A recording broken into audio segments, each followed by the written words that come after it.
বন্ধুরা শুভ দুপুর সবাইকে জানাই।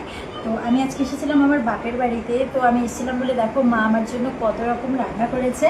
দেখো এখানে আছে সাদা ভাত, রয়েছে আলু ভাজা পোস্ত ছড়িয়ে, এখানে আছে পটল ভাজা, যদি আমি একটাই নিয়েছি, এখানে আছে স্যালাড শসা, এখানে রয়েছে মুগের ডাল, এটা হচ্ছে পাবদা মাছ, পাবদা মাছের ঝাল, এটা হচ্ছে চিকেন মুরগির মাংস, আর এখানে রয়েছে মিষ্টি দই, আর এটা হচ্ছে আমুলের মিষ্টি দই। আমার কোল্ড রোলের দইটা আর আমুলের এই দইটা খুবই পছন্দ হয়, পার্সোনালি আমার দারুণ লাগে এর টেস্ট। তোমরা খেয়ে দেখতে পারো, খুবই সুন্দর।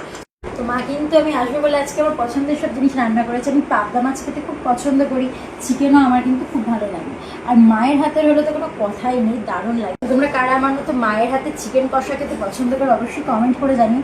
তো চলো টাটা সবাইকে, সামনে এত খাবার সাজানো দেখে আমি তো আর নিজে ঠিক রাখতে পারছি না, খাওয়া দাওয়া স্টার্ট করতে হবে।